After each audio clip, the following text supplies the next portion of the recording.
The Omega Speedmaster 3861 is probably the best chronograph you can buy right now.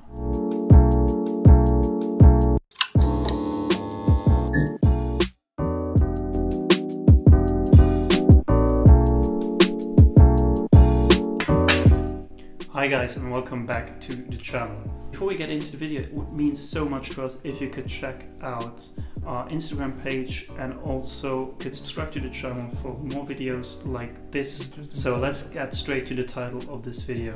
In this video I'll be talking about my 4-month experience with my new Omega Speedmaster, and I will talk about why I think this is one of the best chronographs you can actually buy right now. So the new Omega Speedmaster, what do I like and what do I not like about it? It's actually very few things that I don't like about it.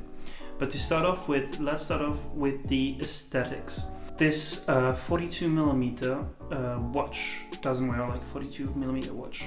And that's what I really like about it, because otherwise, if it was for the previous generation, I would have never bought the Speedmaster.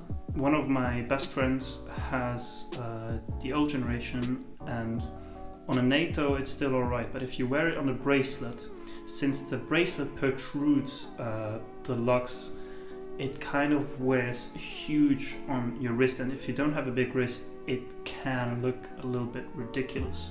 But you definitely have to consider at least trying the new Omega Speedmaster, because whilst still being at 42mm diameter, it kind of completely changes the way it wears compared to the previous 1861 generation, and that is a lot. That has a lot to do with the new updated bracelet. It's much thinner, it's much more articulate, and it looks like a president bracelet, which is absolutely amazing. The feel of this bracelet and the look of it, it's elegant, it's a retro looking clasp. It actually takes us back to the 4th generation of the Omega Speedmaster, and it looks absolute class. It's elegant and it's sporty at the same time. It's fantastic. The way also it wraps around your wrist, because it is so articulate, just makes it feel comfortable at all times, although it is a steel bracelet. This honestly is maybe one of the most comfortable bracelets I have ever worn, if not the most. Then aesthetically upgraded is also the dial. So we have the step dials when it comes to the sub dials on the chronograph, which was not the case for the previous generation. So this dial kind of has indents when it comes to the sub dials.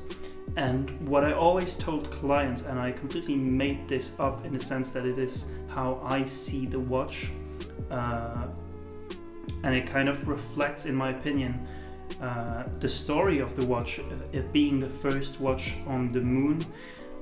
For me, it kind of, the step dials kind of look like the craters of the moon. I just can't unsee it. Once I saw it, I was like, yeah, this is just cool. And when I'm in the sun with this watch, the step dial looks absolutely gorgeous. It's really something else.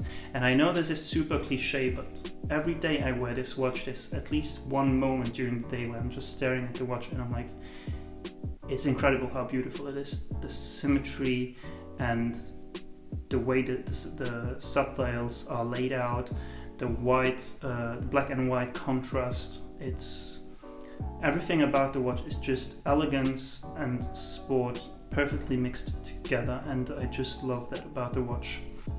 And also about the aesthetic stand still, I think the case is a little bit thinner than on the previous generation, and that makes it wear much easier again. So that is just something that really attracts me, because I wore this with a suit almost every day when I still worked for Omega, and that was very practical about it.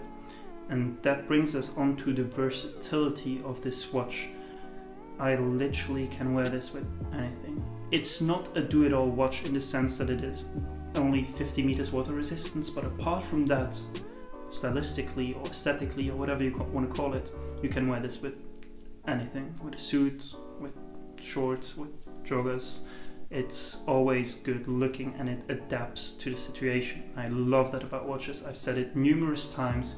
this is one of the most important factors for me when it comes to a watch.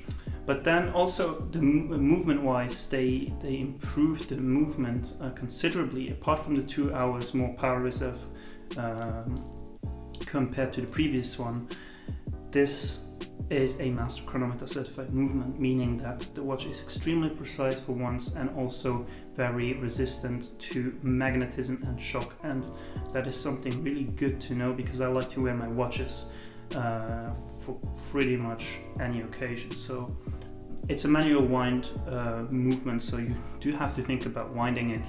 These are considerable upgrades from the previous generation Speedmaster, and please, for those of you that have a previous generation Speedmaster, I'm not bashing that one. It was a fantastic watch as well, and I mean, any professional Speedmaster is a fantastic watch with a huge history behind it, and it just speaks to me personally much more than the previous generation.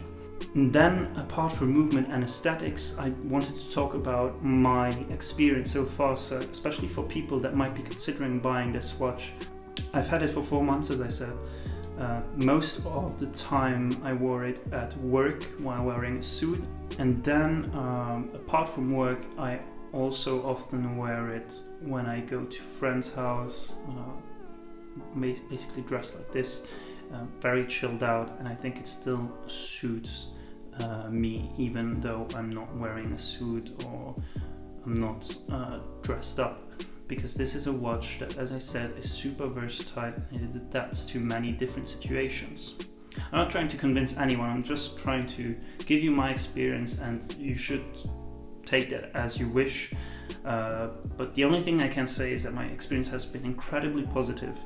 If you ask Chris, he was actually, for a long time, he has been a Speedmaster fan, and I kind of overlooked the Speedmaster, to be honest, for many years, and I was like, you know, yeah, okay, it's a nice watch, but I don't think it's something for me. I always thought that the Speedmaster was a boring watch until I had one in my hands, and even though I then had my best friend's previous generation Speedmaster in my hands, I was like, yeah, it's a nice watch, but still, I don't think it's for me.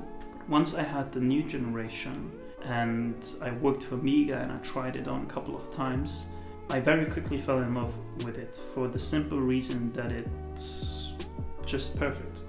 The way it's laid out, the dial is laid out, the case, the way the lugs are shaped, they kind of glide onto your arm, onto your wrist, and its simplicity, the black dial, the white contrasting hands, it's incredibly good looking, and you definitely should not judge it by the pictures you see on the internet, because they don't do this watch any justice. This is really a watch that you have to experience for yourself. Apart from that, it's definitely more robust than the previous generation, and that makes it much easier to wear. So yeah, what else? There's not much else to say. Negatives, it's really hard to find any negatives, but for me maybe a little negative is the water resistance, but on the other hand it's a chronograph. I don't need a chronograph to go diving. I do like to wear my watch when I go into the water with it. This is not a watch I would do it with, although Omega says you can. I definitely won't do that, and my kind of argument with that is that when I go on holidays, I only like to take one luxury watch with me, because otherwise it's a liability. At least if I have one, I always wear it. I don't have to look after it, where I leave it, or about security matters. So the Omega Speedmaster will never be a watch that I take on a beach holiday, definitely not, for that exact reason. But then on the other hand, I'm not on holiday 6 months a year, so it's not really an argument not to buy this watch. I mean, it's just gorgeous and it does everything else perfectly. I have put quite some scratches on it so far because I don't baby my watches anymore. I used to, but it's absolutely useless to do that for me, in my opinion. If you baby your watch, or if you have it in your safe because you're afraid of wearing it and putting scratches onto it, for me a watch that has no wearer is nothing but a worthless object. For me, a watch just gets its worth by having a wearer that can make experiences with the watch and memories, because yeah, I mean, as I said, if it's in the safe on its own, it's just an object, honestly, and you're wasting your time by not wearing it. So that's another story anyways. But what I wanted to say is that I'm super happy with this watch and I can only recommend it. I have the Hasselite version, by the way. There's also a sapphire version. I wanted to stay true to the actual Moonwatch that has been on the moon, which also had a Hasselite crystal. It's €1,000 difference between the sapphire version and the Hasselite one. And you have also a visual difference in bracelet. The sapphire bracelet has a, I mean not the sapphire bracelet, but the bracelet on the sapphire version has high polished center links, which makes it look even more blingy and elegant, which in my opinion is not what the Speedmaster is about. I mean, this bracelet attracts more attention than I expected already, so I definitely would not want a high polished bracelet. So yeah, all in all, a very positive experience with the Speedmaster over these 4 months, and I will continue loving it, and I will definitely not sell this watch anytime soon, probably never, because it's my first Speedmaster and it's one of the most historic watches ever. So, but yeah guys, that's it for this video today.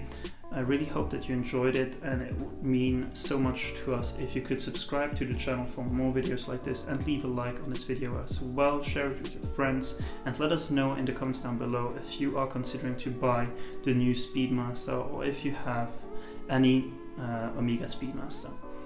Thank you so much for watching. Ciao.